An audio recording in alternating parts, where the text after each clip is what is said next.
बिस्मिल्लाहिर्रहमानिर्रहीम, अस्सलाम वालेकुम। मैं हूं मोहम्मद जुनैद अली। नाज़रीन, अब तक का सबसे बड़ा अपसेट जो मुसलसल हो रहा है, ये पहली बार नहीं हो रहा। अमरीकी जदीद तरीन और लगभग $100 मिलियन से ज़्यादा महंगे F-35 रैप्टर को एक बार फिर से निशाना बनाया है और ईरान की तरफ से अपने दिफाई निज़ाम की मौसर कितना है वो और कितना तबाकुन है अमरीका के लिए। और अमरीका का दिफा, अमरीका के फाइटर जेट्स, अमरीका के एयरक्राफ्ट कैरियर्स, अमरीका के बंकर बस्टर बॉम्ब्स या B-2 बॉम्बर्स कितने वल्नरेबल हैं, ये पूरी दुनिया अब देख रही है। और वो जो एक सुपर पावर का टैग था, वो एक एक करके इन नाकामियों के बाद अमेरिका के माथे से हटता दिखाई दे रहा है। और बहुत सी अहम डेवलपमेंट्स हैं, कुछ और चौंका देने वाली खबरें। अमूमी तौर पे होता यह कि जब कोई जंग चल रही होती है, कोई बड़ा मार्का चल रहा होता है, तो आर्मी चीफ की मुद्दत मुलाजमत में हमने तो ये देखा कि तौसीक करती जाती है। लेकिन पीट हेग्सेथ, जो कि एक इंतहाई बदबूदार कैरेक्टर है, जिसके ऊपर आगे चल के हम आपको कुछ और भी वीडियो दिखाएंगे, जिसमें उसने पी पिला के नशे की हालत में धुत होकर किस तरह से मुसलमानों को, दुनिया के मौजूद तमाम मुसलमानों को मारने की बात की है या उकसाने की बात की है। उनके अमेरिकी अपने जो सेनेटर्स हैं, टिम केन की तरफ से किस तरह से उसे एक्सपोज किया जा रहा है। लेकिन इस जंग के माहौल में उसने बहुत सी अहम तब्दीलियां की हैं। अपने आर्मी चीफ ऑफ स्टाफ को ओहदे से बरतरफ कर दिया गया है।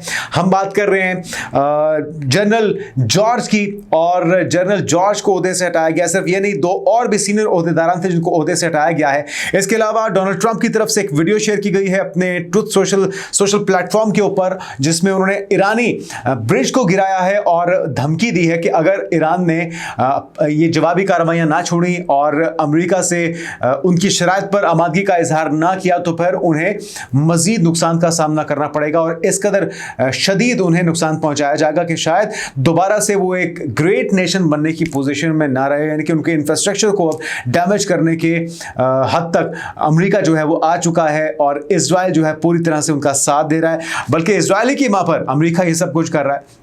लेकिन एक और शर्मनाक खबर उस वक्त सामने आई है जब जो इजरायली पार्लियामेंट है, क्नेसेट ने एक शर्मनाक और अफसोसनाक बिल फ़लस्तीनियों और मुसलमानों के खिलाफ पास किया है।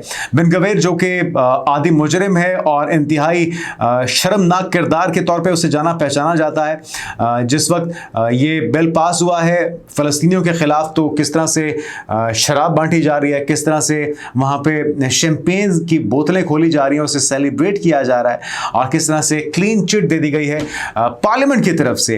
कानूनी तौर पे उसे मंजूर कर लिया गया है कि वो फ़लस्तीनियों को फांसियों पर लटका सकते हैं 90 दिन के अंदर। कोई भी अगर इजरायली को नुकसान पहुंचाता है, किसी भी इजरायली को मार दिया जाता है, या जो 7 से 8 हज़ार डिटेनीज जो कैदी मौजूद हैं उन्हें मरहलावार मारा जाएगा। और इसके ऊपर अब कुछ रद्दमल भी सामने आ रहा है। तो एक एक करके तमाम वीडियो, तमाम पेशरफ जो है ईरान जंग के हवाले से हो या फ़लस्तीनियों के खिलाफ मजालिम के हवाले से हो, आपके साथ शेयर करते हैं। लेकिन जो पहली खबर है वो बहुत ही मिसालेदार है और बहुत ही दिलचस्प है, क्योंकि इससे पहले भी बीसियों हम देख रहे हैं कि जो फाइटर जेट्स हैं उन्हें गिराने का दावा ईरान की तरफ से किया गया है, जिसके ऊपर कोई भी वजाहत सामने नहीं आती। इसके ऊपर भी पायलट कहाँ गया, कुछ नहीं बताया जा रहा। लेकिन खबर क्या है, जरा सुन लीजिए। ईरान का एक और जदीद तरीन अमरीकी लड़ाका तैयारा F-35 तबाह करने का दावा सामने आया है, विजुअल्स के साथ आया है, वीडियो भी शेयर कर दी गई है IRGC की तरफ से, पासदारान इनकलाब की तरफ से। और अरब मीडिया के मुताबिक ईरान ने ये दूसरा F-35 है, जो कि बहुत ही सरप्राइजिंग चीज़ है। ये इतना महंगा, इतना जदीद और स्टेल्थ फाइटर तैयारा जो कि रडार के ऊपर ना आने की सलाहियत रखता है, ये किस तरह से ईरान के रडार्स पर आ रहा है और ईरान की तरफ से उसे ताक ताक के निशाना बनाया जा रहा है। ये एक ऐसी पहेली है जिसको सुलझाना यकीनी तौर पे एक बड़ा चैलेंज बन चुका है। और ये जो आने वाली रिसर्च स्टडीज हैं, जो एविएशन के दुनिया के स्टूडेंट्स होंगे, तालिब इल्म होंगे, उन्हें पढ़ाया जाएगा कि किस तरह से इतने महदूद वसाइल में, किस तरह से इतनी छोटे मुल्क ने अपने से कई गुना बड़े बल्कि सुपर पावर को, उसके जदीद तरीन हथियारों को, फाइटर जेट्स को ताक ताक के निशाने लगाए हैं और ज़मीन बोस किया है। तो ये एक बहुत बड़ा सरप्राइज है जो कि ईरान की तरफ से दिया जा रहा है। है और मुसलसल दिए जा रहे हैं। साथ में जो यूएसएस जेराल्ड फोर्ड है उसको भी कहा जा रहा है डैमेज पहुंचाया गया था और वो अब रिकवर तो हो चुका है, लेकिन कहा जा रहा है कि उसे पहुंचने में मिडिल ईस्ट में 2 से 3 हफ्ते भी लग सकते हैं। इसी खबर की तरफ दोबारा आते हैं। पासदारान इनकलाब गार्ड्स का कहना है कि वस्ती ईरान की फिजाओं में अमेरिकी F-35 लड़ाका तैयारा मार गिराया। अमेरिकी तैयारा F-35 के पायलट के बारे में कोई मालूमात नहीं दी जा रही फिलहाल, और ईरानी मीडिया यह रिपोर्ट कर रहा है कि तैयारे में जोरदार धमाके के सबब मुमकिन तौर पर पायलट के इजेक्ट करने का इम्कान नहीं है। ताहम अमेरिकी सेंटकॉम ने ईरानी दावे पर फिलहाल कोई रद्द अमल नहीं दिया। वो देंगे भी कैसे? अभी वो झूठ को तैयार कर रहे होंगे और फिर वो कहेंगे ये फ्रेंडली फायरिंग से हो गया, या फिर फायरिंग नहीं हुई तो फिर ये किसी तकनीकी खराबी से हो गया, क्योंकि सच तो डोनाल्ड ट्रंप या उनके जो हवारी हैं उनकी तरफ से आप तवक्को नहीं कर सकते। अब आते हैं उस शर्मनाक, काबिल मजम्मत और बदबूदार किरदार पीट हेग्सेथ की तरफ, जिसने एक बड़ी तब्दीली की है जंग के बीचों बीच। एक तो जो बाइडन और उनके दौर में होने वाली तमाम जो भर्तियां थी, जो तैनातियां थी, उन लोगों को एक एक करके रास्ते से हटाया जा रहा है। फिर कुछ ऐसे ऑफिशियल्स भी हैं जो कि एप्स्टीन फाइल्स को सर्कुलेट होने या उसको हाईलाइट होने से रोकने में नाकाम रहे, और कुछ ऐसे भी किरदार हैं जो कि ईरान जंग के हवाले से पहले इंडिकेट कर चुके थे कि भाई इसमें अमेरिका को नाकामी होगी, या फिर इसमें आखिर ईरान का पलड़ा क्यों भारी है। तो ये सारी जो नाकामियां हैं, ये जो हम आंगी नहीं पाई जा रही अब तक, हम देख रहे हैं जो, क्योंकि आप आसपास जितने भी डोनाल्ड ट्रंप के लोग हैं ये वही शर्मनाक किरदार हैं जो कि नेतन्याहू या इजरायली आइडियोलॉजी को बैक कर रहे हैं या उस पे ऊपर अमल दरामद को यकीनी बनाते हुए अमेरिका को पीछे धकेल रहे हैं। अमेरिकी अवाम को इसका खमियाजा भुगतना पड़ रहा है, महंगाई, बेरोजगारी और एक गैर यकीनी की सूरत हाल में तमाम इत्तेहादी अमेरिका के करके साथ छोड़ते जा रहे हैं। तो अब हुआ यह है कि एक बड़ी तब्दीली की गई है, और जो तब्दीलियां की गई हैं उसमें एक तो डिफेंस सेक्रेटरी पीट हेग्सेथ की तरफ से बरतरफ किया गया है सीनियर मिलिट्री ऑफिशियल्स को, जिसमें जनरल डेविड हॉर्डने और मेजर जनरल विलियम ग्रीन शामिल हैं। इसके अलावा जो बड़ी तब्दीली है नाज़रीन, वो सबसे बड़ी तब्दीली आर्मी चीफ ऑफ स्टाफ की है, और रैंडी जॉर्ज हैं जिनको ओहदे से हटा दिया गया है। और ये जो तब्दीलियां हैं यकीनी तौर पर ये इस ऑपरेशन को भी बुरी तरह से मुतासर कर सकती हैं, लेकिन इससे भी हैरानकुन बात यह है नाज़रीन कि सेनेटर टिम केन है, उन्होंने यह दावा किया है कि पीट हेग्सेथ का एक करीबी साथी है जो यह बताता है कि एक बार में नशे में धुत होकर पीट हेग्सेथ की तरफ से यह बड़बड़ाते हुए कहा गया, उकसाते हुए कहा गया कि वो दुनिया के तमाम मुसलमानों को मारने की बात कर रहा है। क्या कहा गया उनकी तरफ से और इसका जवाब किस तरह से ढिठाई के साथ झुटलाते हुए दिया गया पीट हेग्सेथ की तरफ से, जरा सुनिए। Many of your work colleagues have said that you show up for work under the influence of alcohol or drunk.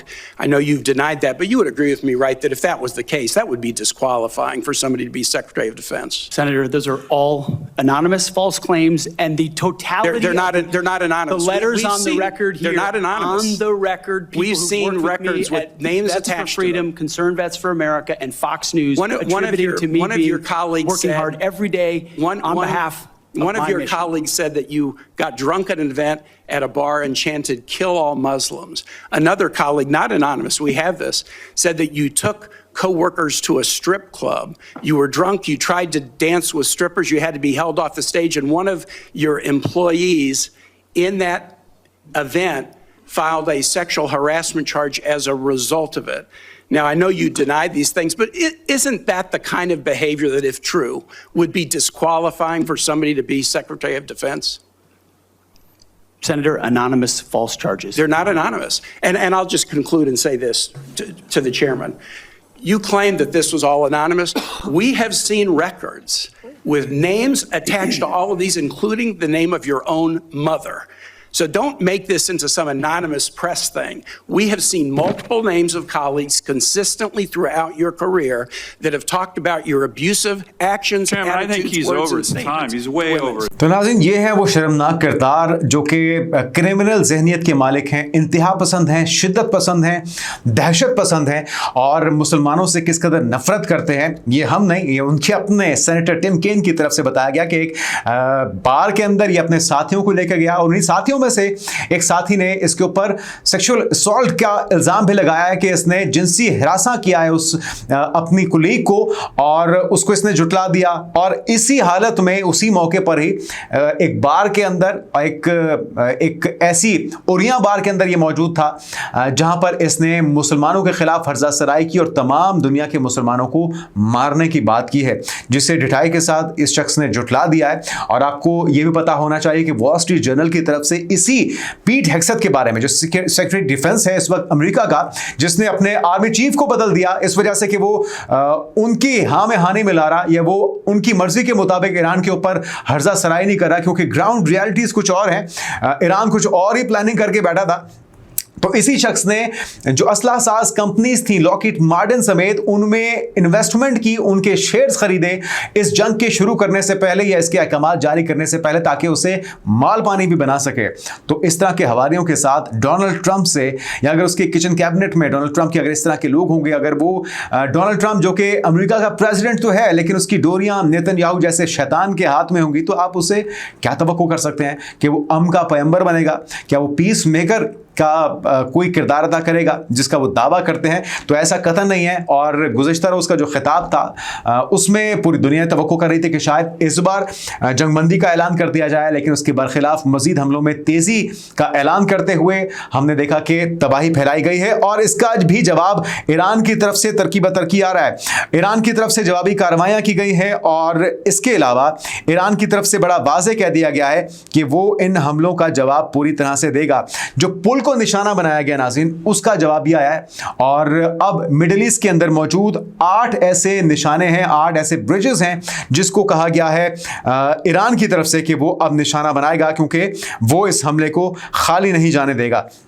एक तो ये जो इजरायली और अमेरिका के अटैक था, 136 मीटर बुलंद B1 ब्रिज था नियर खारग और साउथ वेस्टर्न ऑफ तेहरान में ये वाक़ था और इसको निशाना बनाया गया है डोनाल्ड ट्रंप की तरफ से इस तबाही की, इस ब्रिज के टूटने की, जो कि ईरान का सबसे बड़ा ब्रिज था। इसकी तस्वीर शेयर की गई है, जिसके बाद अब 8 टारगेट्स अपने ईरान ने बता दिए हैं कि अब इन टारगेट्स को निशाना बनाया जाएगा।